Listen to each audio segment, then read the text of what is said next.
Alrighty, got some good news and I have some bad news about the Mac Pro. Yes, the Apple Silicon Mac Pro that Apple is working on to fight AMD and Intel. And we got the news from Mark Gurman, the most prominent leaker out there, and he says the all-new Mac Pro is in testing. Yes, it's still in testing, it is coming, but we have a really bad downside. The M2 Extreme chip is likely canceled. Within the article, Mark Gurman was saying that Apple had plans for the Mac Pro to come with two configurations, one with an M2 Ultra, which is the next version of the current M1 Ultra we have in the Mac Studio, and then a brand new double M2 Ultra that he dubbed the M2 Extreme. And the downside is that the company Apple has likely scrapped that higher end configuration, mostly because of the complexity and cost of producing a processor that is essentially 4 M2 Max chips fused together, which I'll show you what that's gonna look like, or what that could have looked like later in the video. But what makes the cancellation of the M2 Extreme so sad is because Mark Gurman has been hinting at this awesome chip for months, even years. Way back in October 18th of 2021, he said that the new Mac Pro is expected to come in at least 2 variations, 2 times and 4 times the number of CPU and GPU cores as the M1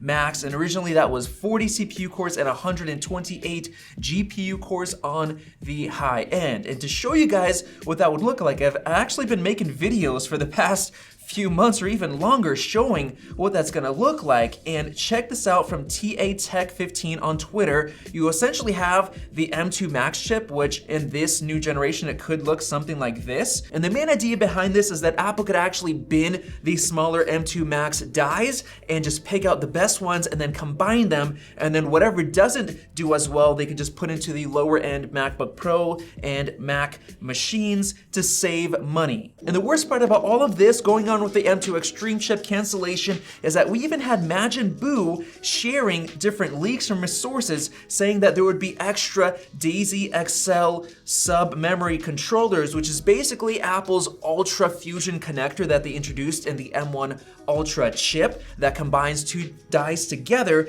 They would essentially have multiple variations of this to combine 4 dice together, like you can see in this actual leak from one of Majin Buu's sources. This is supposed to be called the Redfern processor, and these are the extra Ultra Fusion connectors, and you can see a little diagram right here in the corner of the 4 dies and all of the connections. So we actually had real leaks of Apple working on a chip like this, but apparently it's now canceled. Now, I don't know if you remember this or not, but I actually interviewed Mark Gurman way back in July, and he let me know that Apple was working on an M1 Mac Pro, but they actually delayed it until the M2 version. And within that interview, he said that it would not be coming out this year. It would be delayed until 2023, maybe even as late as the summer. And so here we are in December, and Apple has missed their 2-year goal for the Apple Silicon transition, which of course really sucks. And now here we are with even the M2 Extreme chip getting canceled. And now let me get into explaining why that is such a huge deal. Well, the M2 Extreme chip was supposed to be a symbol of the ARM chip being ready to take over the PC industry. It was supposed to prove itself as something that can destroy the very best x86 powerhouse chips like the Threadrippers from AMD or the best Xeons from Intel.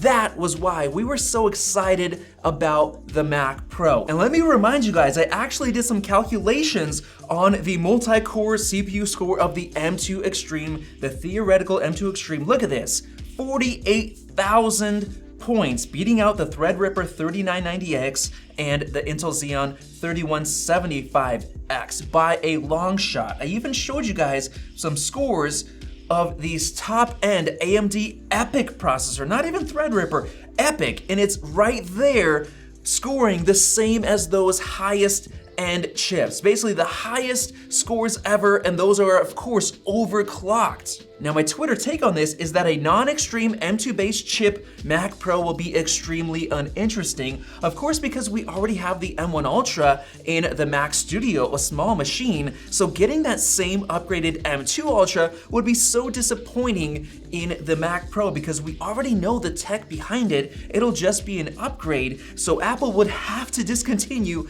the Mac Studio and make the M2 Ultra chip exclusive in the Mac Pro. Now going back to the Bloomberg article from Mark Gurman, he suggested that maybe it's because it's just going to be too expensive, with the M2 Extreme version of Mac Pro probably costing at least $10,000 without any other upgrades. Now of course that's very expensive, but I actually disagree with that. I think that the price doesn't really matter that much because Apple allowed the current Intel Mac Pro to be configured to over $50,000 and they didn't really seem to care about the price being too high. So instead, I think that Apple is actually hitting some sort of other problems with this M2 Extreme chip, and that is why they are canceling it, and that's where we get into the next section of why Apple is canceling it. Let me explain. My take is that it could be the GPU scaling issues that we discussed in the past with the M1 family of chips, mostly starting with the M1 Max where we started to see the GPU not scale that well, and then of course with the M1 Ultra chip it got much worse, which I'm going to show you in just a second. And my take is that if the M2 chip is based on the same node as the M1, then the issues won't be resolved. We would need fully redesigned 3nm cores, which would fix the scaling issues. Let me show you guys the 64-core GPU M1 Ultra. Now look at these charts. Look at how bad the scaling is, going up from 48 cores to 64. You barely get any performance gain. Even worse, look at this chart. Between the 48 and the 64, barely any difference at all. And then even worse, in our 8K RAW to 4K HEVC torture test, it's almost the same speed for these two. That is just embarrassing. So we ended up looking at the throttling, and you can see how much the 64-core M1 Ultra throttles. You can see that it throttles from 1255 to 752, throttles like crazy, but here is the main thing you have to realize. The throttling actually wasn't from overheating or anything like that, because you can see that the 64-core M1 Ultra was actually the coolest out of all of them, 57 degrees Celsius, so it had nothing to do with heat. Something else was throttling the system, and I believe it's a flaw with the M1 family of chips. And I don't know if you remember this, but I released an exclusive thread on Twitter about the design limitation that was overlooked by Apple engineers when they started working on the chips 5 to 7 years ago, and that was a specific bottleneck in terms of the TLB, or the certain kind of buffering cache. And to sum up this entire thread, if an app isn't properly redesigned and rewritten to support Apple Silicon with Metal, like fully rewritten nicely, then it's not going to take advantage of the architecture and the GPU memory system. And what happens is that you have a lot of stalled GPU thread groups, which causes the really bad scaling. So basically the idea of how to fix this scaling issue was that future M chip families would have a big increase in the TLB to solve this problem, since developers are likely to be slow in optimizing their apps. And the hope was that the M2 family of chips, including the M2 Ultra and M2 Extreme, would fix those issues. But here is where we run into a little bit of a problem. I believe that the M2 chip is a stopgap chip that I've been trying to say for a long time, showing you guys that the M2 chip is based on the A15 cores, and it's basically the smallest year-over-year improvement in Geekbench in single core, multi-core for basically years. And I showed you guys reviews from places like Notebook Check showing that you have to push 27% more power into the M2 chip to get 12% more multi-core CPU performance. And then even Mark Gurman, during my interview with him, said that the M2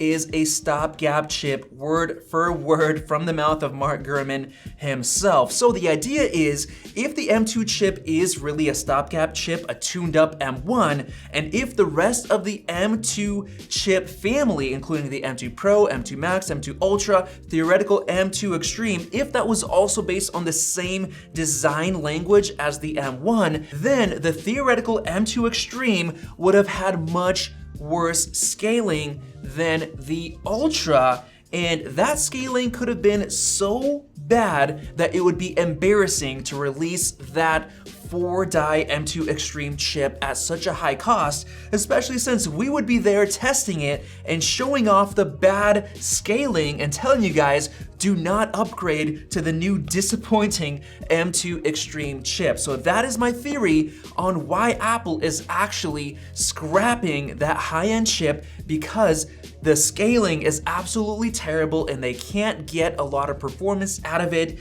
And there'd be cases where the M2 Ultra and M2 Extreme would not have that big of a difference, which is a massive problem because it would be a lot more expensive. And that right there, bad scaling, is my reason for why I think Apple is scrapping the M2 Extreme chip in the Mac Pro and only giving us the M2 Ultra, which is of course very, very disappointing, and we might have to wait until the M3 family, which fixes those scaling issues, before we see the M3 Extreme. But in the meantime, I just hope we get an iMac Pro with the M2 Max chip. Hopefully that's a good machine, because now I'm not really that excited for the Mac Pro anymore. If you disagree with me, let me know down in the comments below. And if you're looking for a good Mac, right now the M2 MacBook Air is a pretty good one, so check it out using the YouTube product tagging feature. Thanks for watching. Check out one of those 2 videos right there, and we'll see you in the next video.